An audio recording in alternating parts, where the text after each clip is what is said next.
Espero que todos se encuentren sumamente bien. Mi nombre es Karina Brenes, estudiante de Ciencias Criminológicas, y les voy a hablar del tema de las tendencias de políticas criminales a nivel internacional. Y es que sabemos que en América Latina actualmente se enfrenta uno de los mayores desafíos en materia de seguridad, es el crimen organizado a nivel transnacional. Este fenómeno no solo ha generado niveles de violencia, sino que también ya viene afectando la estabilidad de instituciones democráticas, la economía y la vida de millones de personas. En las últimas décadas, el crimen organizado a nivel transnacional ha tenido un crecimiento significativo. Ya no hablamos solamente del tráfico de drogas, sino que también hablamos de la trata de personas, del tráfico de armas, de la explotación de recursos naturales y de delitos hasta financieros. Y según lo que menciona la Oficina de las Naciones Unidas contra la Droga y el Delito, es que estas redes criminales ya funcionan como estructuras empresariales globales en diferentes mercados ilegales.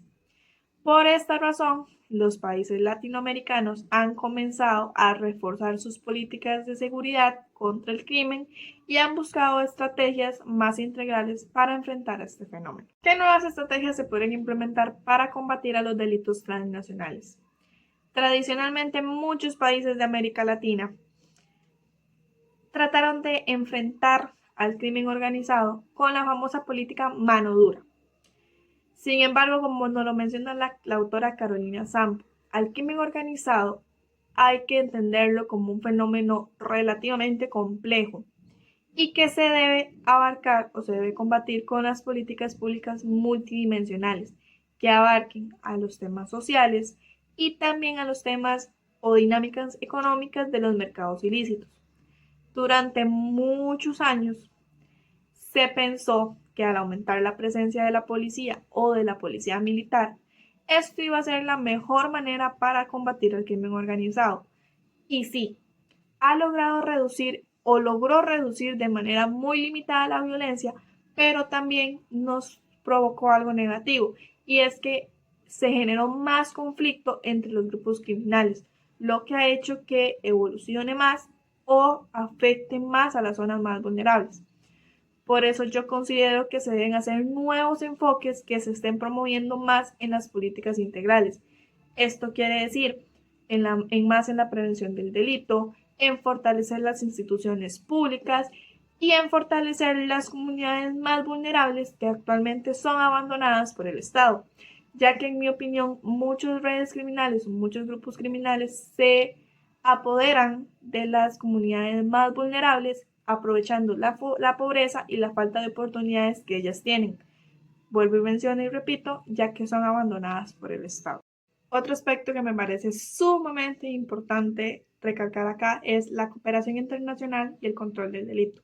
Y es importante también que entendamos que el crimen organizado a nivel transnacional no trabaja en un solo país, sino que trabaja en muchos países al mismo tiempo, lo que hace muy complejo que un solo Estado trate de combatirlo de manera aislada.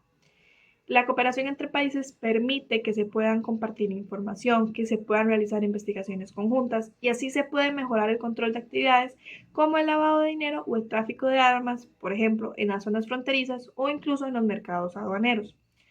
Por ejemplo, una organización criminal puede producir drogas en un país y transportarlo a un país tercero.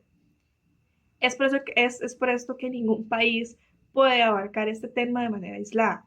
Un ejemplo muy claro es nuestro país, Costa Rica, que actualmente se posiciona como el país número 5 en el tráfico de drogas. Nuestro país los transporta a Nicaragua, a Guatemala, a Estados Unidos o incluso ya hasta el continente europeo. Entonces, estos países deben comunicarse con Costa Rica para poder trabajar de manera conjunta y así evitar que en Costa Rica salga la droga y se pueda transportar a otros países.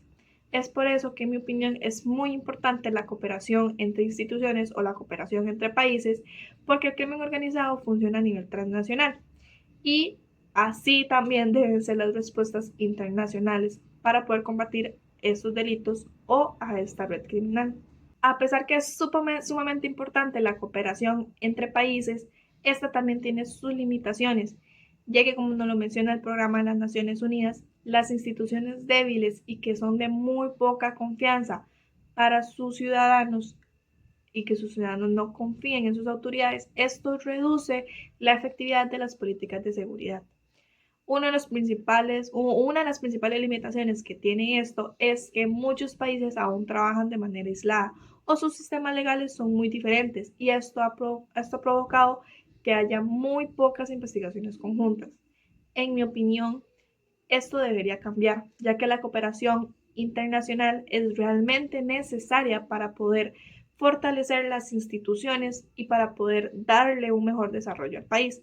Es por eso que es muy importante mejorar la coordinación entre países de la región y poder trabajar de manera conjunta para empezar a frenar el crimen organizado desde diferentes países. La gobernanza criminal en comunidades más vulnerables.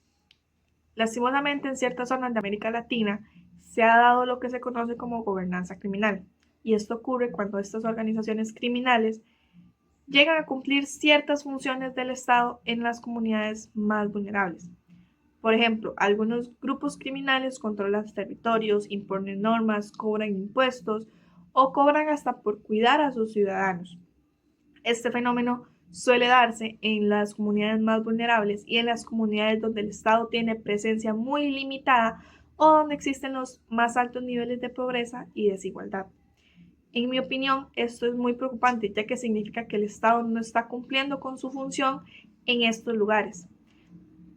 Para mí es importante que para combatir este crimen organizado se debe enfrentar el problema desde la raíz, no solo con acciones policiales. También se deben hacer o se deben crear más oportunidades para las comunidades más vulnerables, más estudio, más empleo, fortalecer las causas sociales, que el Estado se haga presente más en estas comunidades y así poder ofrecer más empleo, más educación y así reducir el crimen organizado para que no puedan entrar a este tipo de comunidades. Otro fenómeno que es muy importante hablar es la regionalización del crimen organizado. Esto significa que las organizaciones criminales operan en diferentes países y trafican la droga o las armas o las personas utilizando rutas internacionales. En América Latina se continúa siendo la principal región productora de cocaína, en países como Colombia, en Perú, Bolivia, etc., desempeñando un papel clave en la producción y exportación de droga hacia Estados Unidos o hasta el continente europeo. En mi opinión, esto representa un gran desafío para todos los gobiernos, pero también es una gran oportunidad para que los países trabajen juntos y desarrollen estrategias regionales más efectivas. Pienso que la cooperación entre países latinoamericanos es clave para poder enfrentar estos problemas de manera más eficiente.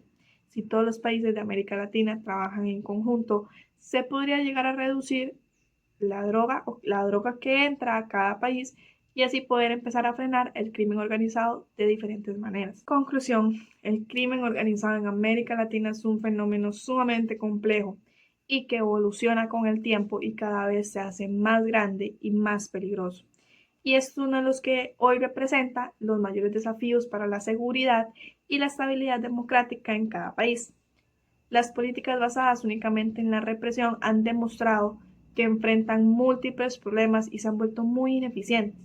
Y es por ello que es necesario adoptar enfoques más integrales que combinen la prevención social con el fortalecimiento institucional, la cooperación internacional y el respeto al Estado de Derecho. Es por eso que desde mi perspectiva, uno de los aspectos más importantes es fortalecer las instituciones públicas, y ya lo he mencionado muchas veces. Si se fortalecen las instituciones públicas, se logra recuperar la confianza de la población al Estado.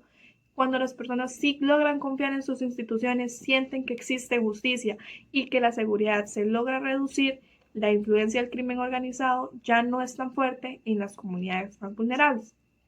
Y además la cooperación entre países será clave para que se puedan enfrentar fenómenos que ya no reconocen fronteras y no quieren respuestas coordinadas a nivel regional e internacional.